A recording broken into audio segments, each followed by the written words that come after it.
Friends, কেমন আছে তোমরা সবাই? চলে আসলাম রান্না বান্না করতে। দুপুরবেলা শিম ভাজি করছি, আরও অনেক কিছু রান্না হচ্ছে। শিম ভাজির জন্য শিম কেটে নিয়েছি, পেঁয়াজ কুড়িয়ে নিয়েছি, পেঁয়াজ দিয়েছি, আদা রসুন বাটা দিয়েছি, মরিচ বাটা দিয়েছি, জিরা বাটা তো দিতেই হবে, জিরা বাটা দিয়েছি, একটু মরিচ স্লাইস করে নিয়েছি, পেঁয়াজ স্লাইস করে নিয়েছি, লবণ দিয়েছি, হলুদ পাউডার দিয়েছি। এখন এটা মেখে তেলে বসিয়ে দেবো। হ্যাঁ, এইটুকু পানি দেবো, জিরা বেটেছিলাম, মরিচ, ওই পানিটুকু দেবো শুধু। ধুয়ে নিয়েছি, এটা তেলের মধ্যে দেবো। এখন হচ্ছে শিম চালে দেবো। এখানে এখন তেল দিয়েছি, রসুন থেঁচা ফেলে দিয়েছি, আর ডাল মশলা মানে ফোড়ন দিয়েছি, পেঁয়াজ দিয়ে মাখানোর সময় দিয়েছি।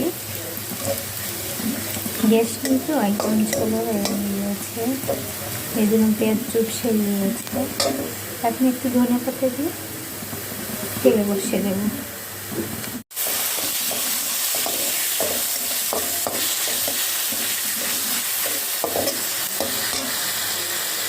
আসলাম 10 মিনিট পর, দেখেছি মেয়েকে অবস্থা, ওয়াও একদম সিদ্ধ হয়ে গিয়েছে। একটুখানি পানি দিয়েছিলাম।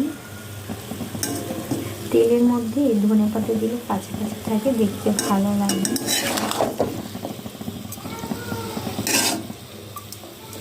আর একটু হবে, আর ঢাকা দিয়ে রেখে দেবো 5 মিনিটের জন্য।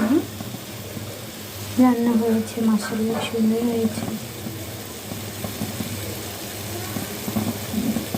এপাশে বসে দিয়েছি হচ্ছে শীতের দিনে বেস্ট তরকারি, বলেন তো কি? সেটা হচ্ছে বড়া বেগুন মাছ, আর টমেটো দিয়েছি, বড়া দিয়েছি, ডাল দিয়েছি, আর হচ্ছে মাছ। আর দিয়েছি কালা জিরে পাউডার দিয়েছি,